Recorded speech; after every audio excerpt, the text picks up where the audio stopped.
Hey, John, can you cover the Bart and Jenn Corbin case for me? Ann Rule covered this case in her best-selling book, Too Late to Say Goodbye, and it was even made into a movie with Rob Lowe. This death-dealing dentist murdered his beautiful wife about 20 minutes from where I lived in Georgia. And I know because my uncle was the death scene investigator.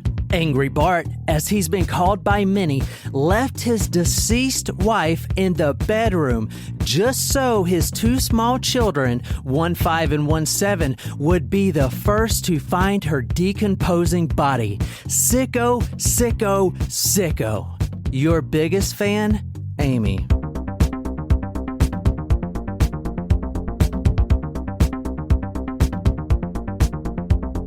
Welcome to Talk Murder to Me. Thanks, Jen. You're welcome. We do have a hint tonight. Ooh. And a themed cocktail for the first time in a while. Yes. So I'm pretty excited. Yes. So we are drinking the Bloody Tooth. Ooh. That's good. The Bloody... Is it? All right, let's... Yeah, it's really good. Oh, I do like that. The cranberry mixes well with the whiskey. It's almost like just tastes like cranberry juice. It's okay. Is that all that's in it? Is just cranberry juice and whiskey? And a little bit of lemon juice. I like it. It originally called for pomegranate juice, but I was like, oh, man, going to the store, no. Yeah, F that. And I guess the pomegranate seeds were supposed to be the bloody teeth. Oh, I wouldn't like that. Yeah. I don't want to eat and drink something at the same time.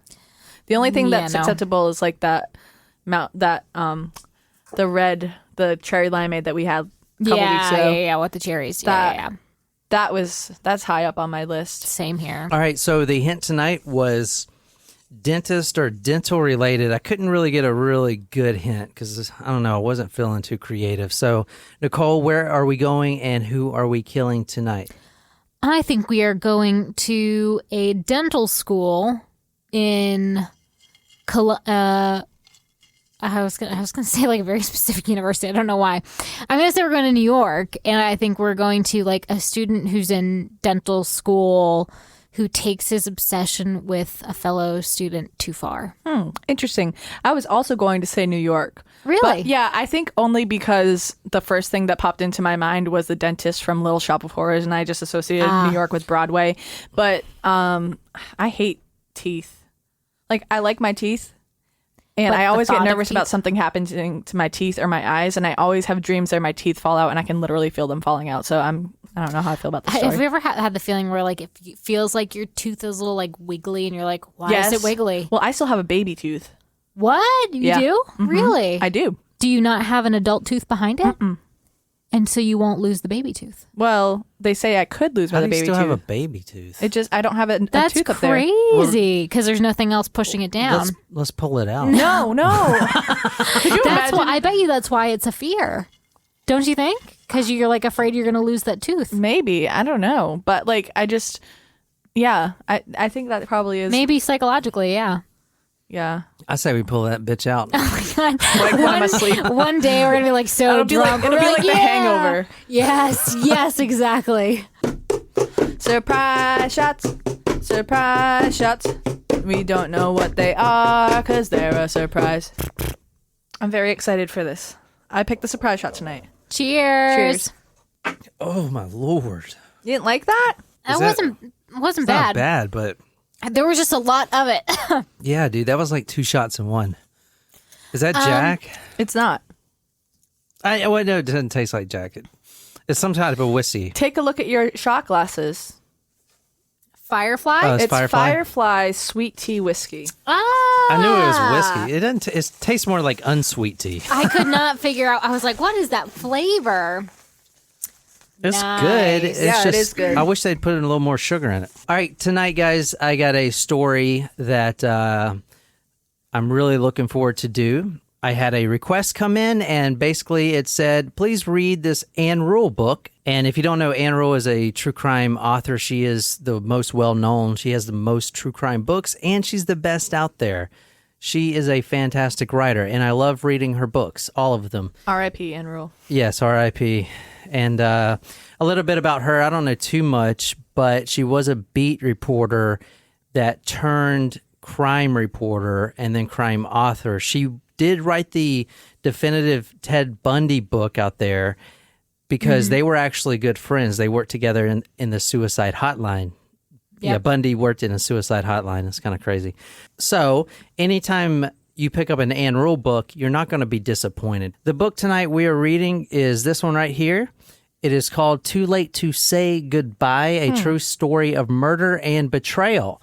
And all of the reading points that Nicole and Jen will be reading tonight are coming directly from this book because it's so well detailed. There are a couple newspapers that we are going to be exploring, but mostly this book. So this book by Ann Rule was also produced into a movie, and Rob Lowe was the main character. Oh, okay. I actually never seen this movie. I'm pretty sure it's called the same thing. I think it came out in 2006 or something. I think we should watch it later. Okay. If Yeah. you guys want. I like Rob Lowe. Yeah, I do want to ask one question here, and this is going to start off the episode. The victim of tonight's story asked this same question. I want to know what you guys think and what your responses will be. And the question is, what if you find your one true love and you're already bound to someone else? Love the one you're with. Love the one you're with. And if you can't, I was trying to think about how and the eagle flies with the dove. And if you can't be with the one you love, honey, love the one you're with. Are they really your true love? Okay, let me put a disclaimer out there. I wanted Jen to answer this. You're not going to answer this. well, I mean, I don't know. It's hard for me to say because I feel like I'm on the other side of that. I feel like I felt sparks with someone who's already Who's been with someone yeah. else. Bound to someone else. And I'm going to spoil it for you. The person that asked this is in a marriage with somebody else, but she falls in love with someone else. And she asked this question, in fact, to her sister. So. Oh, I mean, it's hard. I think because, like, the grass is not always greener on the other side, I suppose. And I don't know. I mean, Well, there might not be grass at all. you're right. I got it now. I'm back to my old tricks. I don't know. It's hard because like it depends on how long you've been with the person, right? Like it's like, well, is it worth giving up what you have and going on to something new with someone else? Like how strongly do you feel about the other person? Yeah. I mean, if you're saying it's your one true love, then Yeah, but if you're married to someone for 10 years and then how's the state of your marriage? Are you happily married? Anyone that is happily married would never ask this question. Well, exactly. I think love is a choice at the end of the day, and I think you can wake up every day and choose to love the person that you're with. Like, and that might be oversimplifying it, but I think unless there are very extreme circumstances that surround that. I don't know that I agree with that, but I respect your opinion. I don't know that you can say that love is a choice because there are different kinds of love. Yeah. There's I don't know all the words, but like I know there's agape, which is like friendship love. There's eros, which is romantic, exotic love, and there's a couple other ones too. A true love doesn't necessarily have to be a romantic love. It can be a friend love. I don't know. It's like you can, I don't know. Like if you're that's hard to say. That's hard to say because I'm not in that situation. But I would feel like I wouldn't be bound to someone else unless I felt that they were my true love. Right. Tonight we're starting the story Saturday, December 4th, 2004. This is 7:30 a.m. in the morning, and this is where we're going to right now. Buford, like boofing, Buford? Georgia. Are you sure it's not Buford? Buford. That's a nice looking house. I know, right? What kind of person do you think lives in that house, Jen? I would say like a small, that's not the same house. Those are two different houses. No, it's the same house. One, One of them's the back. Is the back side. Oh, wow. I would say like maybe a young family. I mean, what does the guy do for a living? Landscaper. Businessman or dentist. Dentist. Yeah, shit, we should have thought of that Oh first. my God. Oh, yeah. There was a hint there. Well, I feel stupid. Oh my God. 200 episodes later, John's still trying to trick us. It is a nice house, though. Yeah. It's almost shaped like this house. Yeah. But with Much bigger. This is like the Bel Air. This is like the Bel Air Will Smith house, dude, right here. Yeah, they're very pretty I houses. like 2-story houses. Like, I think they're very nice and elegant. I have a nice 1-story house, but like, Yeah. it's perfect for me right now. But eventually, I want a nice big house. All right, this is 4515 Bogan Gates Drive. Can you explain this house for our audience? It is a sprawling brick manor. It looks like it's on the edge of a golf course. Actually, it looks like it's sitting on a sand trap, even though we know that's not a sand trap. How much do you think that house is worth? It's in Georgia, so maybe like $350. Oh, yeah, you're pretty close. It was like right at 325, I think, the last time I checked. Wow. Which was today. I don't know last time I checked. Today, it was like 325. In Massachusetts, that probably would be upwards of $700,000. Yep. All right, Saturday, December 4th, 2004, in that house that you just saw. It's 7:30 a.m. and a 7-year-old runs out of that house. He runs across the street because the neighbors are there, and he just starts knocking at the door. Help, help, help. And this is what he says. My mom isn't breathing. My daddy shot my mommy. I need you to call 911. Basically, here's what happens. He wakes up around 7 o'clock, and usually the routine is he gets breakfast. The 5-year-old that is his brother was not complaining, but, I'm hungry. I just woke up, stuff like that. Where's breakfast? Where's mommy? Like, I don't smell anything. So Dalton, the 7-year-old, goes into the kitchen. There's no breakfast being made. He just thinks that his mom's still sleeping. Mm-hmm. Then he goes into the mom's bedroom and discovers the mother. His mother, and now keep this in mind, the 7-year-old son, is the one that finds his mom. She's dead, obviously, and as Dalton said, my dad shot my mom. Now, the dad isn't home at all. His car's not there. It's just the 2 boys and now their deceased mother. So they don't maybe necessarily know that the dad shot the mom. Exactly. Now, this is an interview of the detective asking Dalton. It's very important that Dalton actually did not see his dad kill his mom. Mm-hmm. Okay, so keep that in mind. Do you have any idea why you think you're here today? Because my mom got killed this morning. You think that your mom and dad were going to divorce and separate? That's got to be really hard. I feel like when I was 7 years old, I didn't know what that meant. What do you mean? Divorce and separate? Like, I don't. Yeah, 7 seems young for that. I don't know. Wait, he's 7, though. You don't think he's old enough? And also, he's the bigger brother. So maybe he's... Well, I'm just saying, when I was 7, I wouldn't necessarily understood if that happened. Or at least perceive that there were marital issues. Oh, you're saying if you were 7, you wouldn't know, you wouldn't say that your dad shot your mom? No, if I was 7, I wouldn't know that they were having marital problems and were planning on getting a divorce. Okay. In most families, and keep that in mind, because obviously he does know. Yeah. You know what I'm saying? So it must have been pretty bad. Yeah. Well, I mean, my family is not most families, and so I can't really say. Yeah. I can't really say for sure. Good or bad. Yeah, good or bad. I mean, maybe when I was like 8 or 9, maybe, but 7 is I think that's the beginning of 2nd grade. Well, I guess 7, you understand what's right and wrong. You start to understand conscience and stuff. That's what they say. You get your conscience. Interesting. Not when you get your conscience, but when Jimmy you start Cricket, to understand. So he knocks on the door.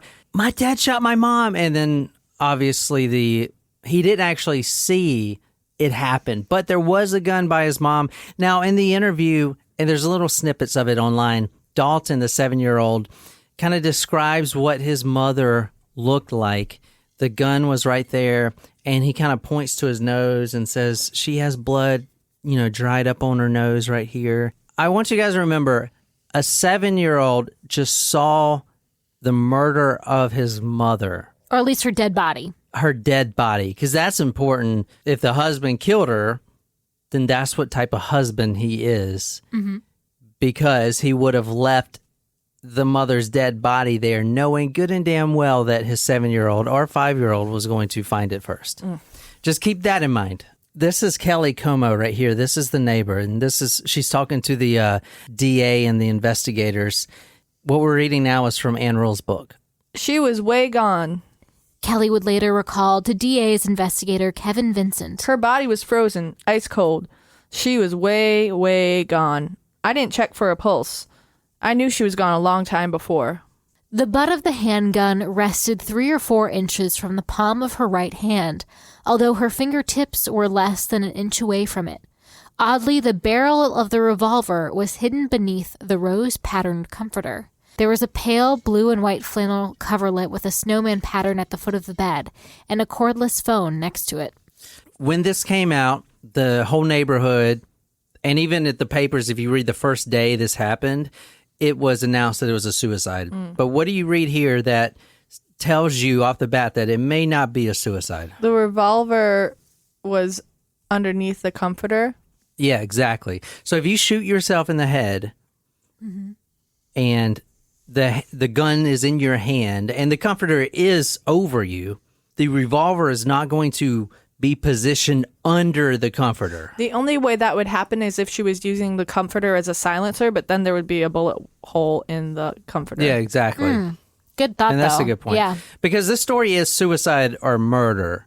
I mean, it's obvious it's murder, but Just from this detail. just from these details, yeah. So before we go any further describing her death and what the crime scene looked like, I want you guys to get a good picture of Jenn Corbin. She was 33 years old at the time.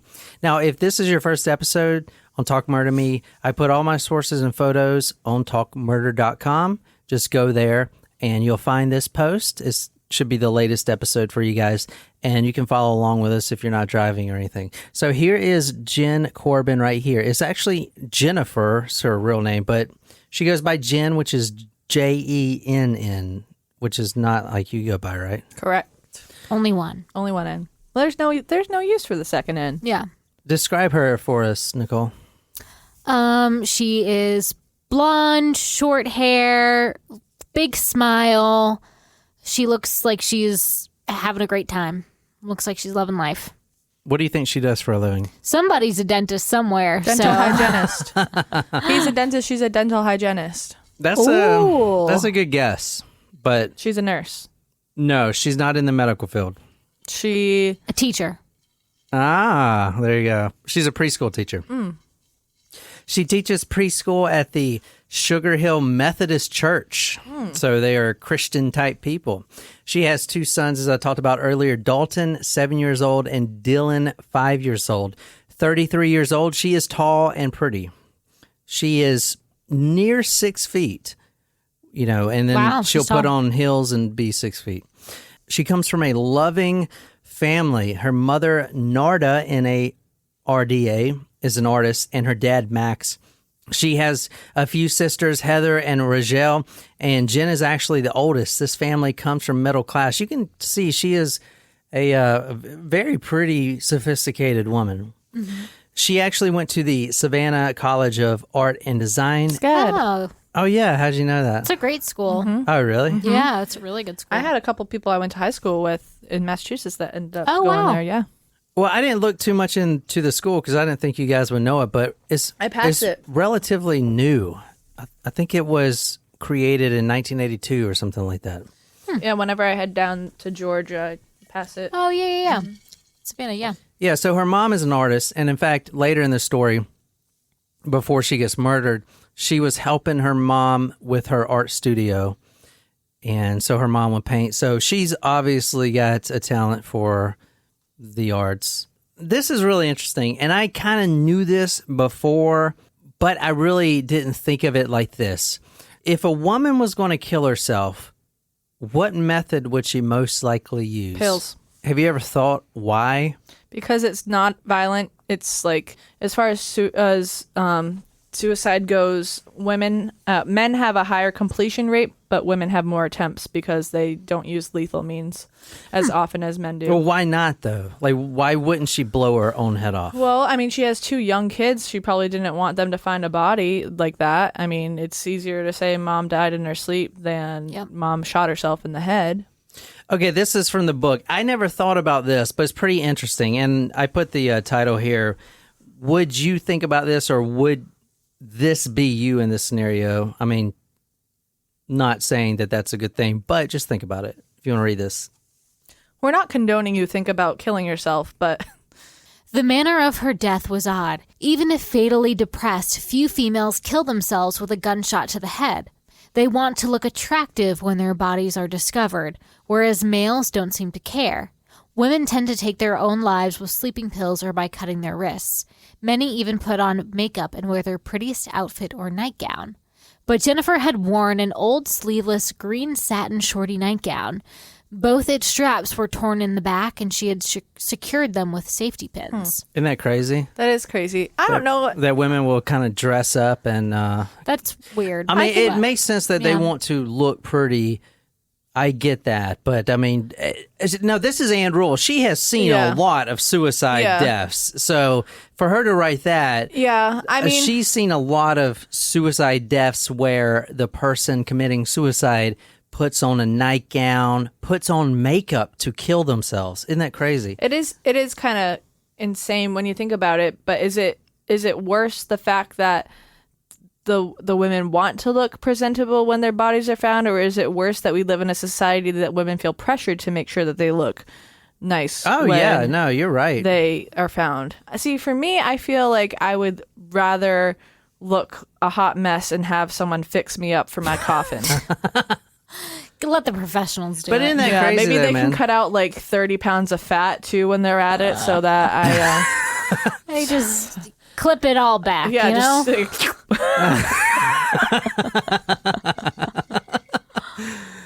Holy shit. All right, let's talk about what you assholes want to hear about. It's the crime scene. I know what you guys want. All right, here you go. This is from the book. This is talking about the bullet wound.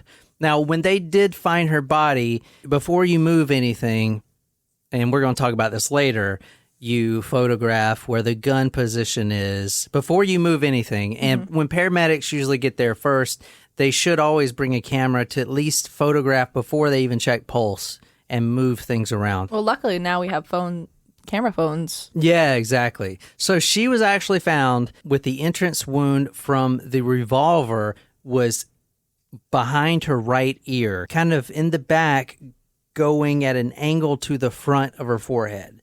So technically, yes, you can shoot yourself in the back of the head like that. Okay. But as you'll see, it doesn't really add up to suicide.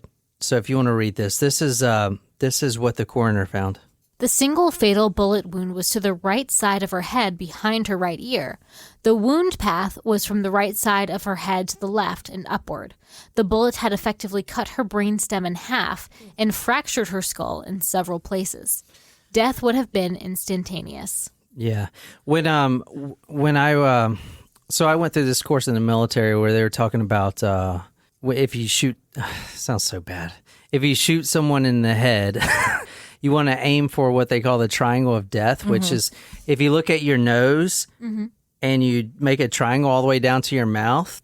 So it's like in the middle of your face, right below your nose and in your mouth. And the reason you want to shoot someone there, if you're going to shoot them in the head, is because if you try to shoot them in the forehead, it might get reflected out of their skull, right? But if you shoot them kind of through the mouth in that triangle of death region, you'll have more of a chance to kill them instantly because you'll hit the brain stem, which connects which connects everything in your body. I'm not really sure how the brain stem works, but I know it connects like to your spine and everything. It's like a power cord. Yeah, to it's a power computer. cord. So if you shoot the power cord, it's instant death. So they want you to shoot the brain stem, and that's through that little triangle of death. Wow. Kind of crazy, isn't it? Yeah. So not to give anyone ideas out there. So she probably died around 4 or 5 hours before her body was discovered. And I want to reiterate, by her 7-year-old son. And they did not hear the gunshot. No, they didn't hear the gunshot. They actually woke up, where's breakfast? Yep. They didn't hear the gunshot at all. I do want to say, as I was reading this, the son runs over to the neighbor's house, and then the neighbor, her husband, Kelly's husband, gets on the phone, calls 911, and then the wife runs over there. So if this ever happens to you, don't do that. Don't run over there, because you don't know if the killer is still in the house. Okay? So especially if you run over there unarmed, you don't know if he's still there. Kelly actually thinks about that when she's already there. She's like, shit, I could have been dead too if he's in the house.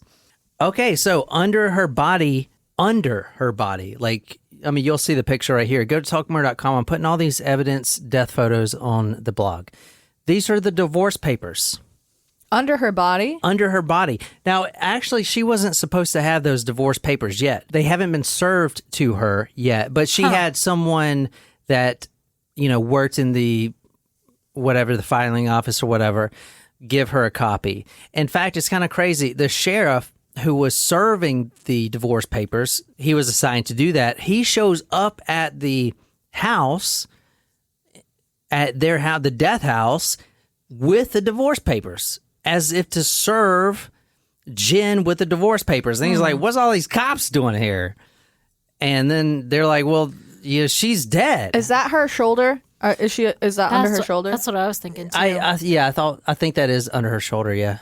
Now this is a picture of the gun found by her body. What do you notice there, or should I say, what don't you notice there? Blood. Here's another one. That's her firing hand right there. What's not on her firing hand?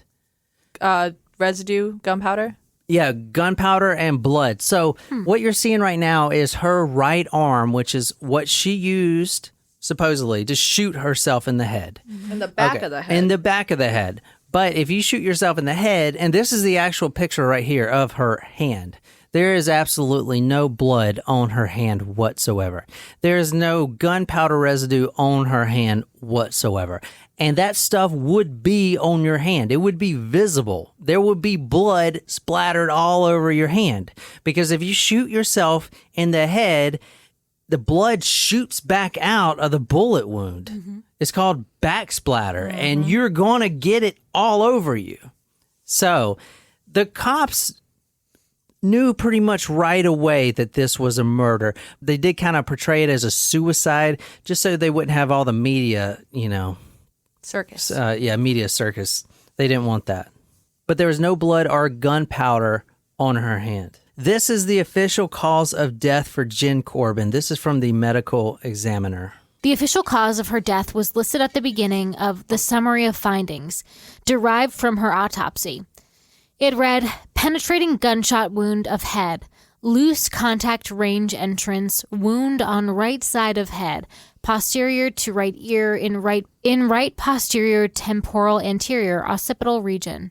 So the medical examiner thinks that it was probably around 4 or 5 hours before her body was discovered. So she was discovered at 7:30. It was most likely 2:30. And I'm going to show you guys how they actually mapped it out pretty accurately when she was killed. So is this a suicide or not? So this right here is a diagram of exactly where the bullet went into her head. Do you want to describe the position of this? It is temporal. It's in the back right, right ear. A little bit behind her ear. Posterior temporal. So it is possible to shoot yourself there. Yeah. This isn't no, Ellen Greenberg type of thing. Yeah, definitely not unusual. Or definitely not impossible. Yeah. I feel like it would be most times, people shoot up or on your temple. Yeah. It is a little weird. Yeah, you're right. Yeah, it's not impossible, it's but weird. It's feasible, but it's like I just feel like, I've never seen someone shoot themselves, fortunately, but from media, you think of right at the temple, or they shoot underneath their chin. So most people right away knew it wasn't suicide. here's a couple quotes backing up that there's no way it's suicide. There was no way she would have committed suicide. She was not the type. And she lived for her boys, whom she completely adored. She had a great support system of family and friends and would never have left them on her own accord. She loved her boys with her whole being and the kids she taught too. She would never have let them, her sons, find her with a bullet in her head. She was upbeat, fun, and someone everyone wanted to be around. She was a wonderful teacher, fabulous mother, and true friend. One of her students' mothers wrote about her. I mean, in a lot of cases where there's divorce or separations, a lot of times the kids end up going with the mom. Mm-hmm. So for her to know that divorce is pending and, she may get majority custody of the kids. Well, yeah, I mean, I guess it would depend on who the primary caregiver was. Right. And we haven't even talked about the husband yet. No. Oh, so the husband did it, obviously. No, I'm just it could saying. be the sheriff. It could be the sheriff. She was having an affair with the sheriff. What the hell are y'all been watching? Well, somebody... Dude, this right here. There's a scandal somewhere. This right here is one of those, I don't know what to call them, like housewife cases. I don't know, that's not a good word. But there's everything. There's everything. A soap opera. Yeah, it's a soap opera case. That's a good word for it. Because there's everything in here. Ooh. There's the romantic interest, the hidden love, the secret affair. There's... Was she having an the affair? woman bound by marriage. Like, there's a bunch of stuff, man. Yeah, I feel like you just gave me a preview of a movie. Legit. Well, It is a movie. It was a Lifetime movie, wasn't it? Yeah, I think so. It Yeah, was a Lifetime movie? from I Rob think Lowe. so. And Rob Lowe's in it, He's I great. love those Lifetime Yeah. movies. Yeah. We should do Lifetime Christmas movies this year. Oh, yeah. Or Hallmark. All right, so what does this guy look like? Is he a hunk? No. Rob Lowe's playing him, isn't he? This guy kind of doesn't look like anything like Rob Lowe. That's why I was like kind of weirded out. This is Bart Corbin. He looks more like Bill Nye the Science Guy. Yeah. In that picture on the right. But also looks like a mix between Bill Nye the Science Guy and the guy that plays Aiden in Sex and the City. What did you Little say, bit. Jen? Jeff Who's Gordon. he look like? Bill Nye the Science Guy. Oh my God. Yeah. Oh my God. Yes. That's awesome. I thought the same thing, man. So, guys, what they're seeing now is I actually, in the slideshow, I'm showing them a couple slides down, I added a picture of Bill Nye the Science Guy. They look identical, man. Do they not? Yeah. That's weird. Like the picture you chose. Uncanny. Dude, it's so close. They should have got Bill Nye to play it. Yeah. God, he probably would do it. Bill Nye was the commencement speaker for the graduating class ahead of me. Oh, that's Oh, really? cool. Yeah, but we didn't have Dang. anyone exciting though. We I didn't like either. Bill Nye, man, but he's, which is great. His stance is all the global warming, which I do. It's but a I thing. don't. Yeah. It's a thing. Yeah, but I don't want to feel guilty about it. I mean, we're all fucking this planet up. I don't want to feel guilty. It's though. over. It's game over. They say that the straws haven't really helped the turtles. Yeah, and now there's like disposable masks everywhere. It's, Oh, God. Oh yeah, it's like diapers, but like yeah, and the We're whole not and helping. California and Oregon are on fire. It's like Yeah, this place is a fucking nightmare, all dude. because of a gender reveal. I know. A gender reveal started the latest wildfire. Yeah. What? Yeah. No There was way, pyrotechnics involved. Yeah. dude. Which I don't know. understand. Like, why do you have to have a gender reveal that's so bougie? Like, you don't need pyrotechnics. All you got, like, when did Why gender ha- reveals even become a thing anyway? I don't know. Dude, I don't know, but when my baby comes out, I'm gonna drop it from space. Gender reveal. Wait, is this the same thing? No, Wait, do did they not shoot know. fireworks at the baby? not at the baby, but at the reveal Yeah. they did. So the gender reveal is like when find out what sex the baby is. Oh, okay. Now but I you're thought still you were talking about like pregnant. a birth Baby ain't party here. or something. No, No. party. This is Bart Corbin right here, and I mean, dude, if your name is Bart, then you're pretty cool. 'cause Bartholomew. Because you're probably Never thought of yellow. that before. You're probably yellow and ride a skateboard. And your dad works at a nuclear Eat my plant. shorts. All right, so his brother, Bart's brother, which we're going to talk about, said that since Bart wasn't home, Bart actually spent the night with his brother. So he wasn't home. He didn't do it, obviously. Yeah, clearly. Right. Sorry to interrupt, but have you guys ever thought about the fact that in The Simpsons, like Marge is the wife, and then the daughter's name is Maggie, which is another name for Margaret, which is Marge is a nickname for. So they're both named Margaret. Like Margaret. I do know people who do that, like the women named after the moms. Why can't they? I mean, like guys do it all the time. I know. Bart's brother, which he was spending the night with, so obviously Bart didn't kill his wife. So he was with Milhouse, got it. He's that's not his brother. I know, but Oh, it was with Nelson. Nelson's not his brother either, I wish Lisa would just go out with Milhouse. right? Just one time. Milhouse deserves a chance. Yeah. I have no idea what you guys are talking But freaking about. Simpsons. Dude, Lisa goes Never out seen with what's the police chief's Ralph? Ralph. They go out and she won't even give Milhouse a chance. What the fuck? That's bullshit. One of my favorite memes of all time is the one of Ralph on the bus. It's like, haha, I'm in danger. I love Ralph. All right, so Bart's brother, who he stayed home with the night that somebody killed his wife, he says that his brother, Bart, was in the bathroom vomiting after he heard the news. Now, the whole time, this happened in the morning, or the body was discovered in the morning. It took almost a whole day for Bart to come to the police station and get a statement or anything. He basically lawyered up right off the bat, and he stuck by his brothers, and he wouldn't answer the phone, nothing. He just was staying away from it altogether. He didn't want to speak to the police, and he eventually came in to test for gunpowder on his hands and stuff like that, which he tested negative for, but, you just wash your hands. I mean, that's, what I'm saying. But, I mean, he didn't do it because he wasn't there, right? Right, Yeah, right. okay. Now, a little bit about Bartholomew. Now, a little bit about Bart Corbin. He finishes dentist school in 1991. He meets Jennifer in 1995. He was 7 years older than Jen when they met the first time. She was actually a bartender. She went to art school and she tried the nursing school and that didn't work. So she was in the food service after that, trying to figure out what her next move was. I feel she was a bartender. Not a bartender. I think she was a hostess. Anyway, they meet and they kind of hit it off, and then they ended up getting married, have 2 kids. He was 7 years older than her. Now, actually, this guy right here, Bart Corbin, I don't know if you can believe it or not, but he actually was a walk-on for the Georgia Bulldogs. Really? Yeah. Wow.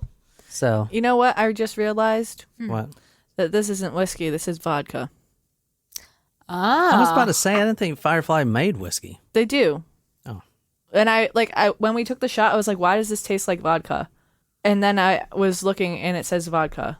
And I got the wrong fucking thing. It's still good. Yeah.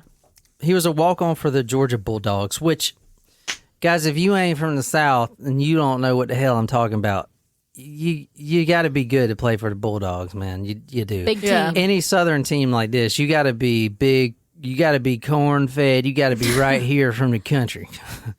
You can have all your teeth, but you got to know intimately your first cousins. That's all I'm telling you right now. Oh, my God. Stop.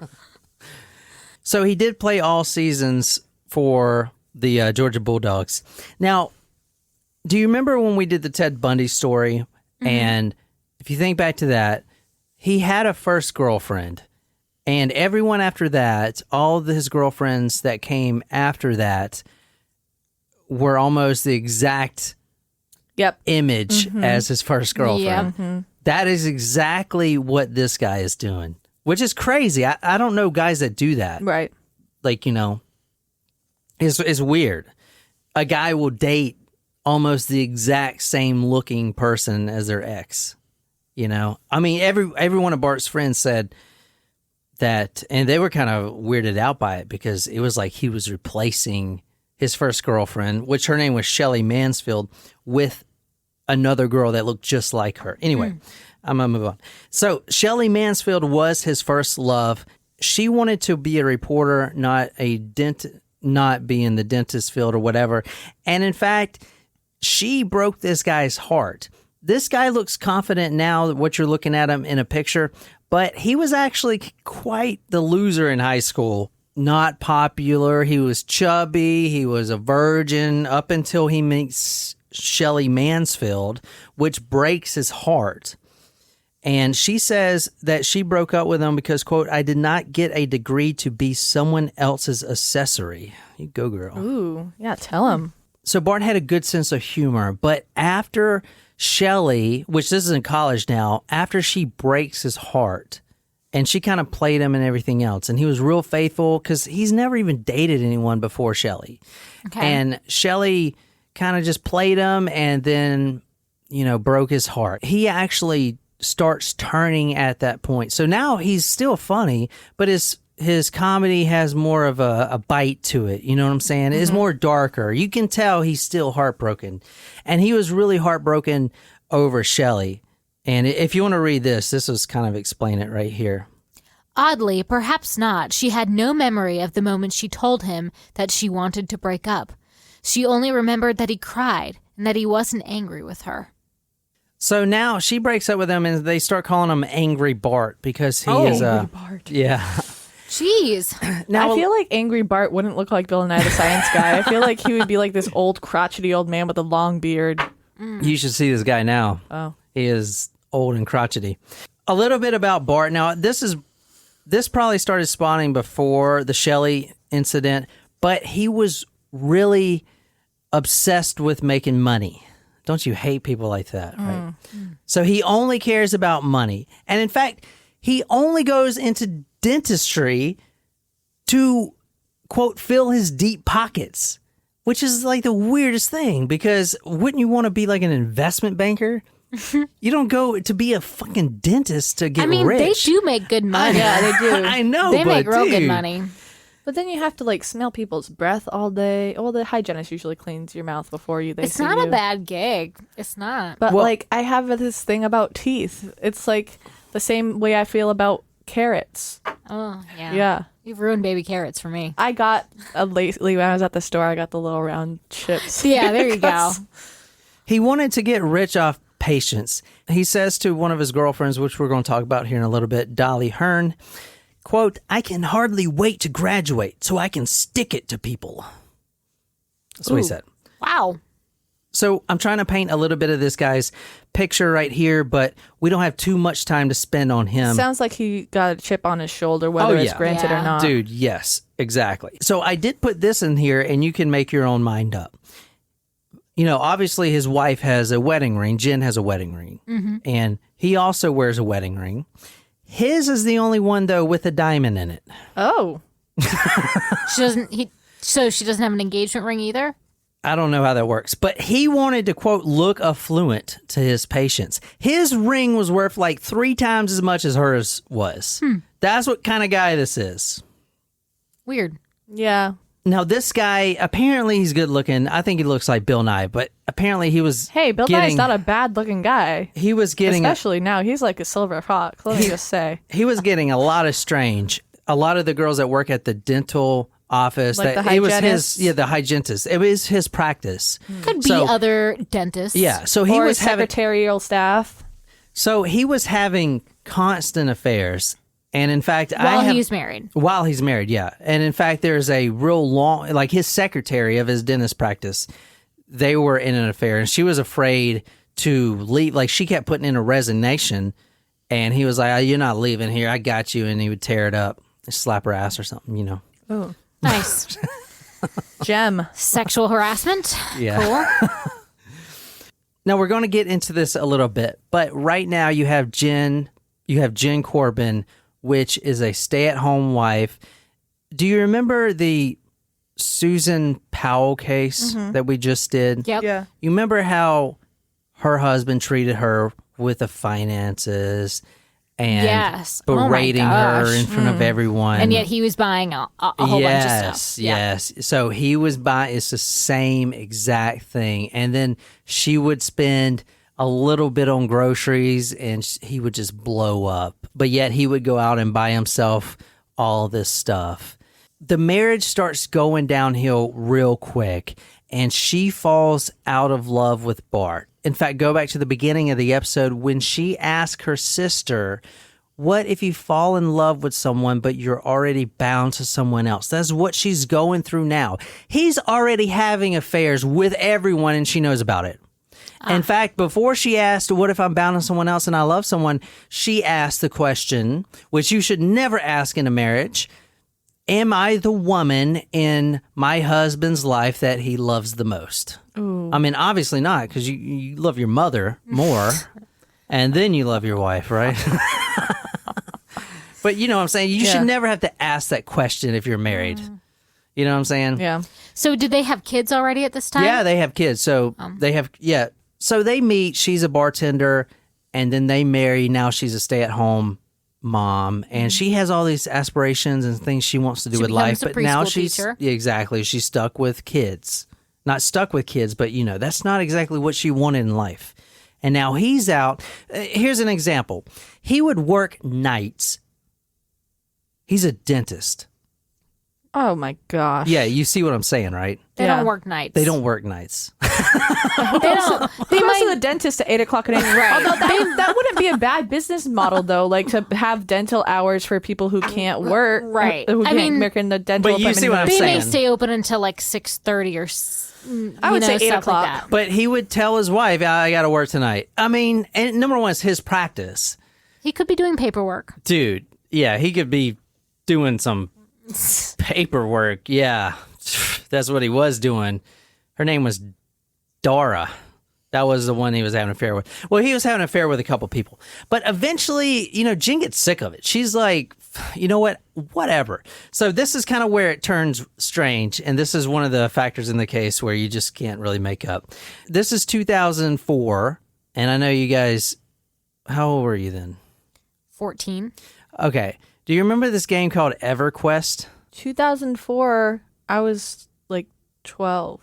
So 2004, I was 18. 13. I turned 13 in 2004. But- I'm thinking school year. I'm not So thinking y'all of calendar year. y'all may not remember it then, but you know, this was in the early MySpace days, and this is pre-Facebook. This is like right when Facebook launched. But there was this game called EverQuest, and it's similar to Second Life.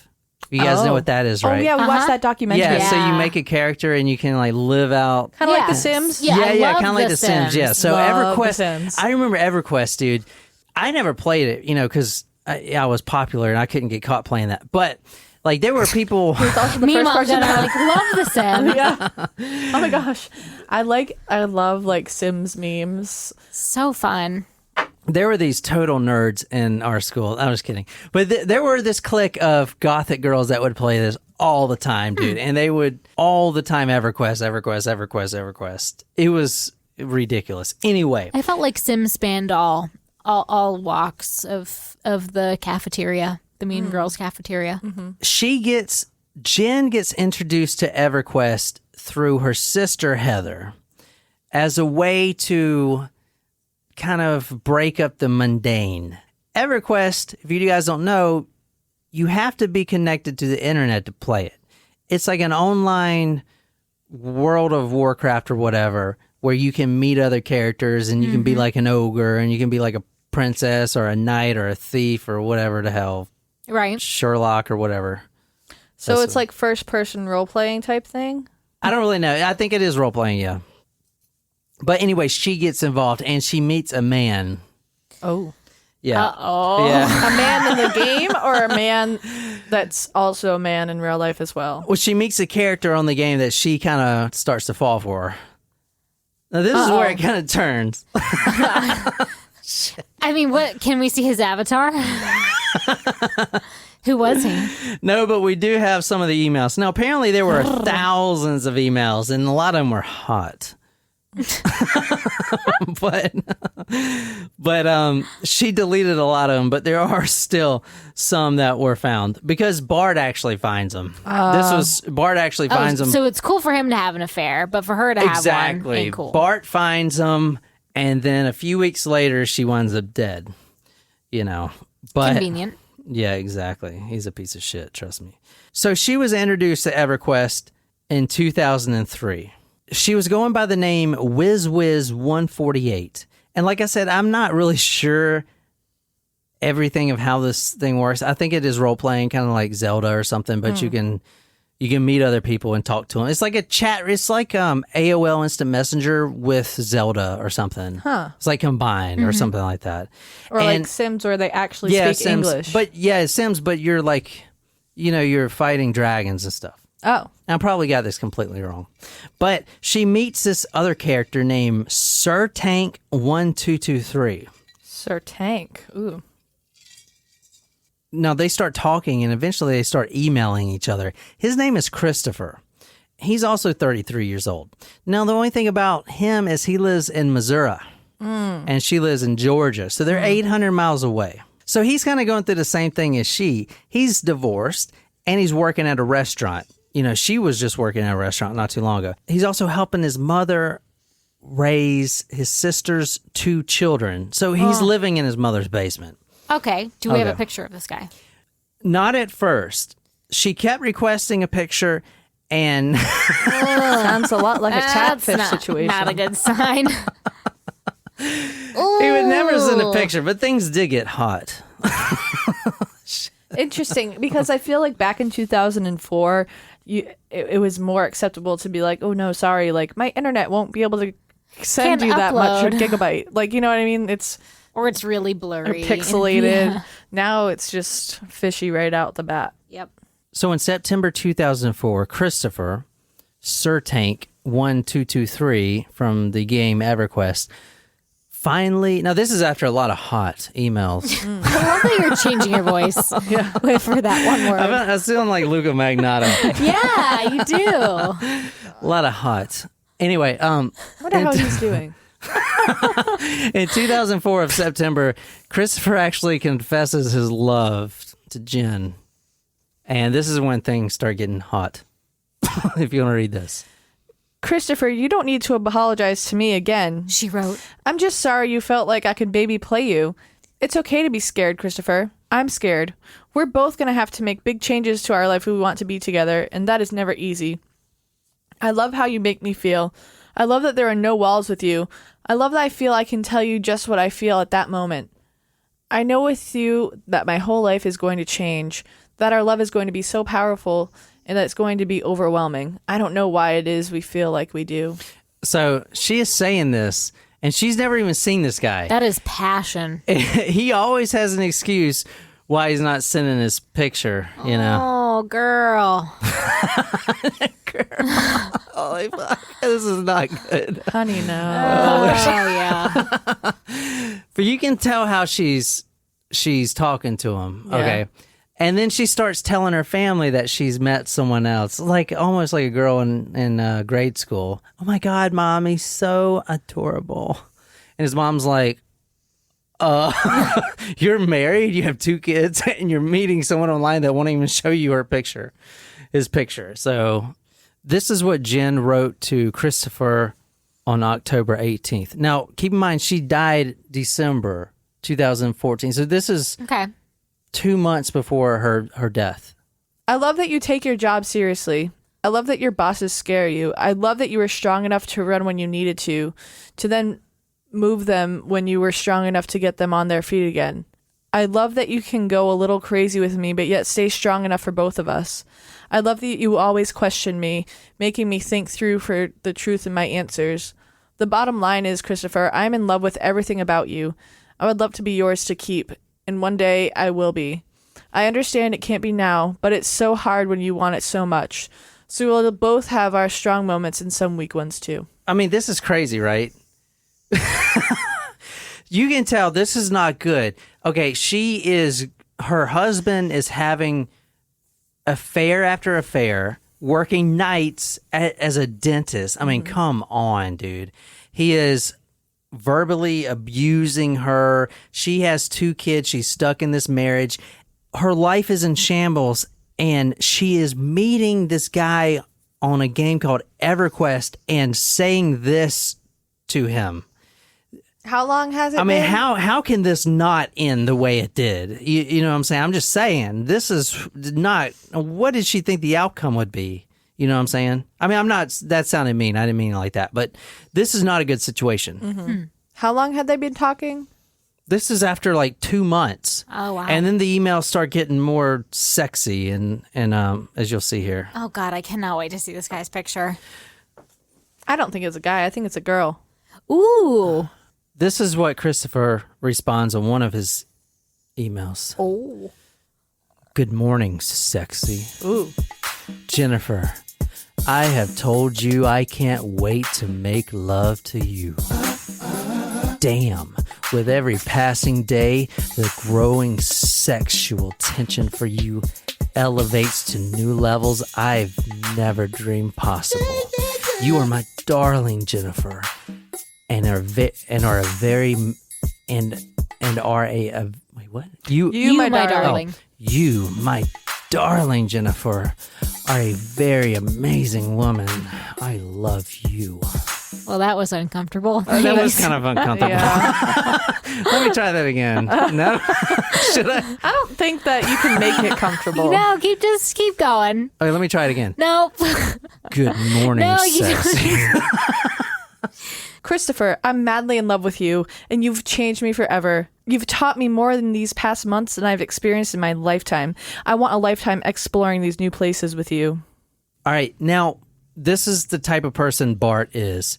So he finds out that she is pulling away and that he might receive the initial divorce letter from her attorney.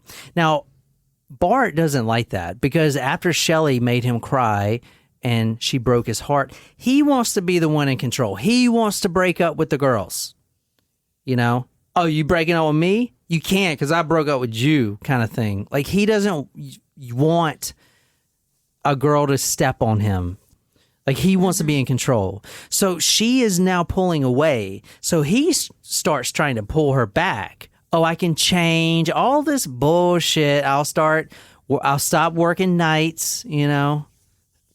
I'll spend time with you, you know, whatever, blah, blah, blah, blah. Whatever she wants to hear to make sure that he stays in control of the relationship. Exactly. So he talks to her mom, Narda, and he's got a good plan. He says, I'm going to take her on a family trip, just me and her, and we're going to go out of town and we're going to just, me and us, we're going to make love and we're going to rekindle that flame.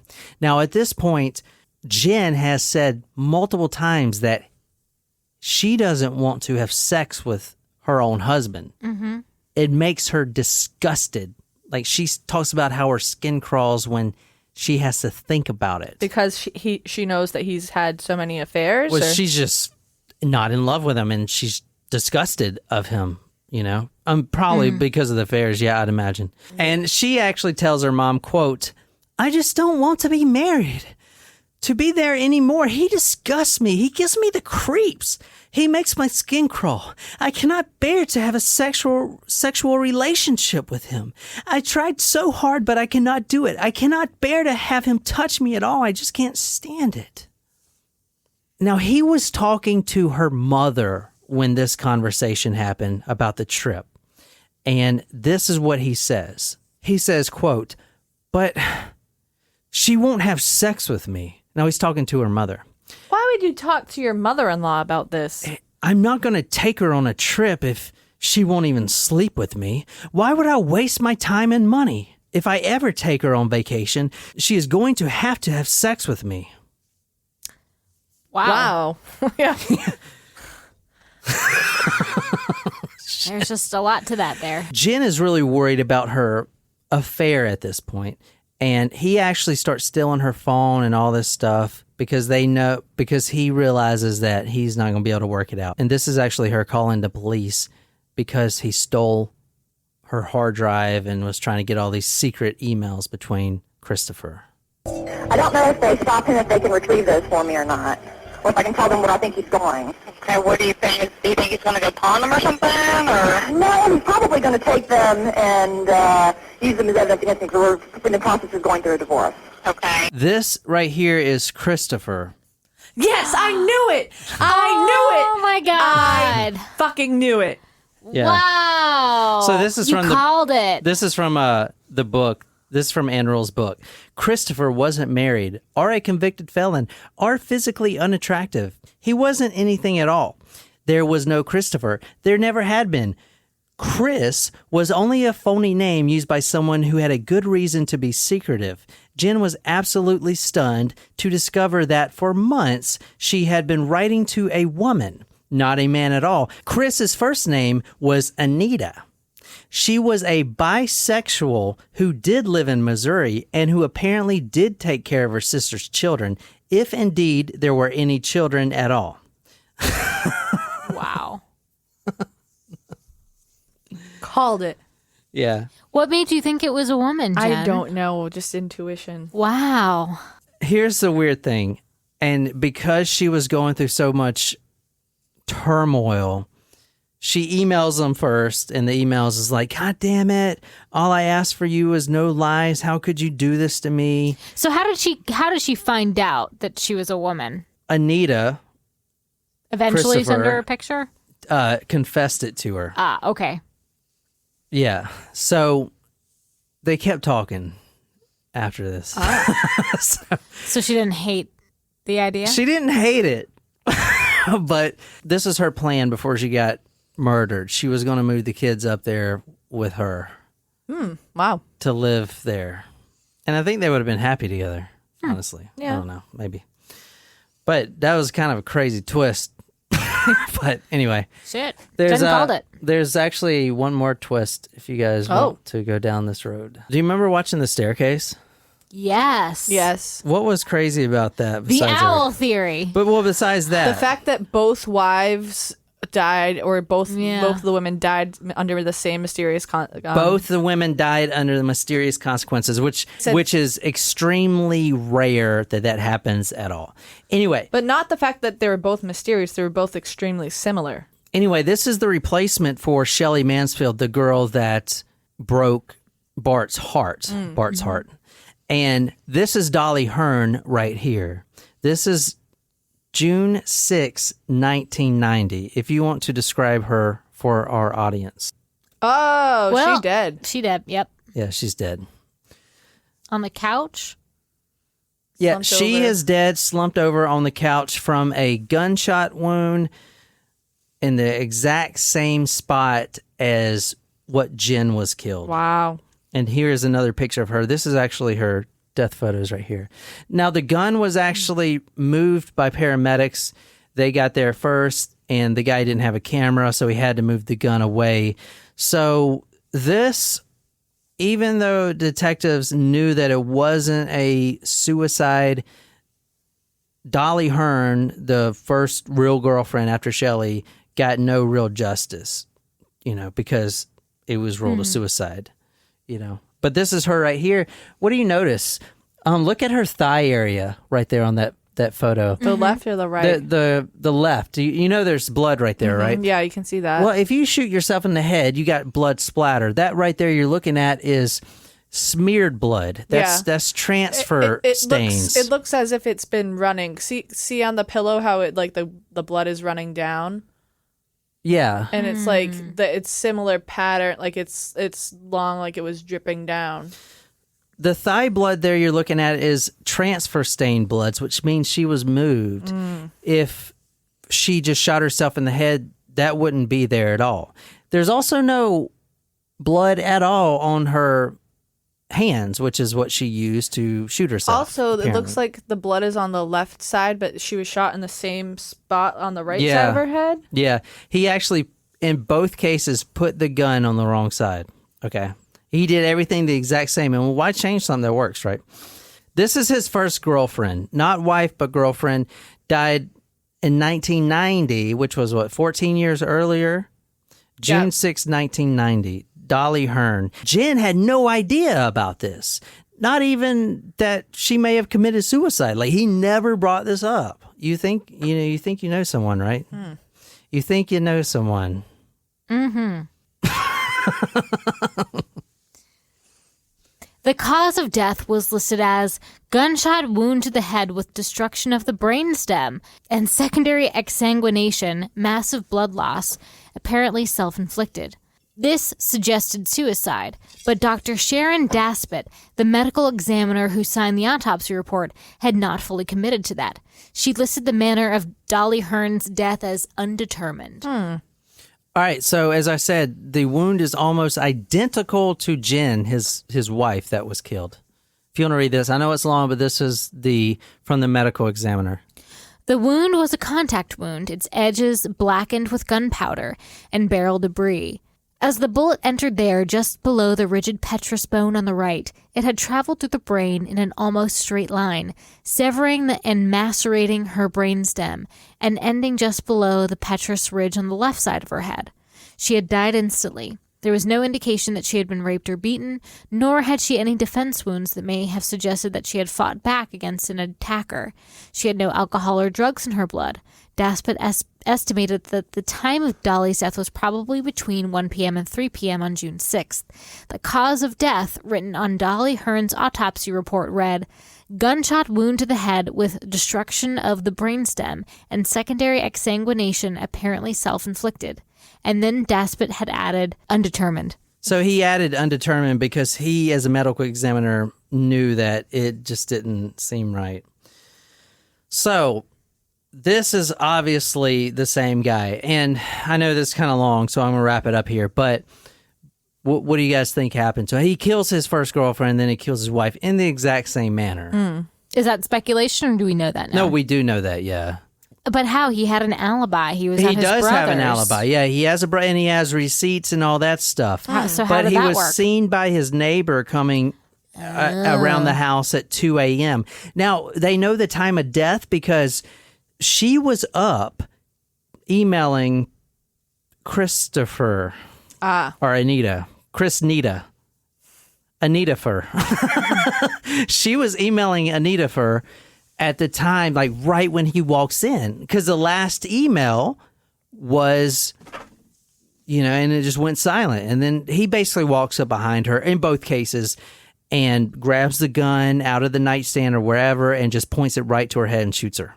That's how he does it. And then quickly, and you know what's really fucked up about this guy? Not only does he know that his two sons were going to be the ones that find the body, which is fucked up. That's ridiculous. They pinged his cell phone. He was sitting outside of the house about to come and kill his wife when he called. Now, this is like 2 a.m. He calls the relationship counselor to leave a message saying that they're not going to be able to make it in the morning. What? Then he walks into the house, blows her brains out, walks back into his yellow Mustang, and then drives away, spends the night at his brother's house. So he has alibis because they had ordered like 14 beers and they got receipts and all this stuff. But then on the way home from the bar, he makes that quick stop. So it's real quick. And then he goes. The reason he got caught is because the guy he bought the gun from came forward. He got full immunity to come forward and confess that he gave him the gun. And this is it right now. And this is his interrogation. His name is Richard Wilson. He gave Bart the gun. They were friends 4 days before the murder. He said that he thought his wife was fooling around on him. He thought he needed a gun to protect himself. He knew I had guns. He asked me if I had one. So he came down here and got it. Kind of sounds like my family. And he came down here and got it, I reckon. What you want from me, cop? So that's basically the Jenn Corbin Dr. Dentist story. So he did end up confessing? He did confess. To both murders. Because they got him, they literally have the smoking gun. So here's what they offered him. They said, we can try you and a jury may convict you and put you to death because this is Georgia. And we still had a death penalty down here. So you could take that chance, or you can admit to both murders of Dolly Hearn, which gave her family the justice they needed, and admit to the murder of your wife, and you can serve 2 consecutive life sentences in prison, obviously without parole. So he's still there today. Dolly Hearn, I didn't really get into her, but she was a dental student as well, and she was about to graduate, and then he goes on this stalking campaign. He steals her cat. I don't want to go into all this stuff, but he puts hairspray in her contact lens solution. He does all this stuff, and eventually to get back at his first girlfriend that broke his heart, even though Dolly had nothing to do with it. He was projecting. Wow. Yeah, he's a monster. Anyway, I do want to end this right quick. This is Jennifer Corbin's funeral. I thought this would be nice to put in there. This is also from the Anne Rule book, but if you want to read this is about what happened at her funeral. Many were tearful as they left the sanctuary, murmuring quietly, and then suddenly their eyes were drawn upward. There was a magnificent rainbow tracing its colors brilliantly across the sky. A photographer from the Atlanta Journal-Constitution caught the image, and it was featured on the front page of the paper the next day. For the first time since Jenn's murder, Heather felt her heart lift. I had been praying for some kind of sign that Jenn was okay, and then to walk out of her funeral to see that rainbow spanning from the sky from end to end. It was the most vibrant rainbow I have ever seen. I wanted to drop to my knees and say, thank you, God. I really felt that rainbow was painted just for Jenn. So I thought that was nice to put in there. Yeah, but that's the story. Nice. That's Just for Jenn. That's a good one. Yeah. That's the story of the dentist, the death dentist, deadly dentist. From toothache to heartache. All right, guys, thanks for listening. Like I said, I am putting my sources on talkmurder.com.